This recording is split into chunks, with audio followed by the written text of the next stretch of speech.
Hi, I'm Simone from Recenter, and I wanted to explain to you how to do an apnea. So if you have watched any of the previous videos, you would understand what hypopressives are about, why they're helpful, but the important bit is getting you to feel how to do an apnea. So we all have different patterns of breath, and some of the places you might feel that you breathe more naturally into is maybe the chest. Maybe you're a chest breather, or maybe you're a belly breather, breathing in and exhale. What we're going to focus on is breathing into the rib cage. So if your natural breath pattern is not the ribs, it's going to take you a bit of time to figure out how to get your ribs to move on an inhale. And I'm going to give you a few things to do to make that feel easier. So one of the things you can do, if you take a hug with your hands, you wrap your arms around and have your hands feeling back to your rib cage. Take a breath in and see, can you move your hands as you breathe? Breathing in, expanding, and then exhale, softening. And try that again. Breathing in, expanding your ribs. And exhale, softening. Okay, and then take your hands to your shoulders and notice, do your shoulders move when you breathe? Can you get them to stay still? And exhale, and again, breathing in. And exhale. Okay, so that can take a bit of time, just getting this movement to happen into your rib cage. Another thing you could do is use the Theraband. So this is 1.5 meter Theraband, and it's not a very hard resistance, so it's kind of light to medium. And what I'm going to do, I'm going to keep it nice and flat. I'm going to wrap it around my ribs, and I'm going to cross it over. Likes to twist a little, and so that I can have this idea of a 360 breath. As I inhale, I'm going to breathe into the band, and this is helpful for feeling the sides and the back of my ribs. So as I take a breath in, I'm going to expand, and then as I breathe out, gentle, really gentle pull the band, and I feel my rib cage again flattening down and softening. So we take that again, breathing into the band, and as I exhale, I deflate. One more time, breathing into the ribs. Expanding, and then exhale, softening. Okay, I'm always breathing in through my nose and out through my mouth, so that's a good pattern for you to get used to as well. The other thing you can start to do is have a little feel with your fingertips underneath your ribs. So if you do this seated, I'm going to give you a few different ways to do this. You can also do this lying on your back. So what we're feeling for, so I'm using my fingertips and I'm feeling underneath my rib cage. You can also kind of come forward a little bit on the diagonal and see if you can get underneath there a little. And then you're going to have another try on the other side. And you might notice one side feels quite different to the other. You might feel some restrictions.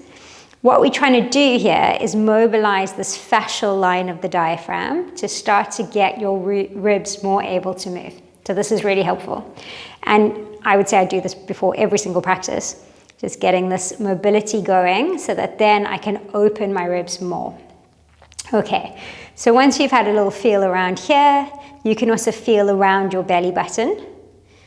Walk your fingertips around your belly button and just notice, is there any points that feel tender? Can you allow that tension to melt away with just some gentle pressure? Okay, and then once you feel ready, you're going to take your hands, you're going to make like a little C shape and cup your rib cage. And we're going to have a go at taking 3 breaths and then the breath hold. And I want you to focus on each breath opening sideways, almost like an accordion, and on the breath out, softening and releasing. And then when you hold your breath, you're going to close nose, mouth, and throat. You're going to do the same action with your ribs, so it's almost like a fake inhale. Ribs are going to open, but without breath. And what's happening in this is as the diaphragm lifts, the pelvic floor and all the organs are lifting up, so we'll get this concave action happening. Okay, so let's have a go together. Hands are holding onto your rib cage. Take a breath in through the nose. As you exhale through the mouth, soften the ribs. Again, inhale, breathing sideways. And exhale, soften. Take one more breath sideways. Inhale. Exhale, release the air. Holding breath, slowly grow your ribs open. You can use your fingertips to guide your rib side. Take a breath in when you're ready to. Exhale, release the air. Okay, we're going to try that one more time.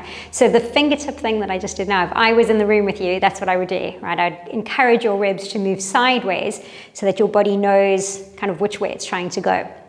So let's have another go. Hands onto your rib cage. Take a breath into your hands. And exhale. Again, in through the nose. And exhale. One more breath. Inhale. Exhale, release the air.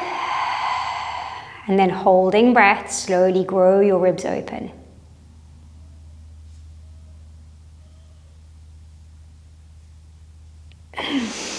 Take a breath in when you're ready to. Exhale, slowly release the air.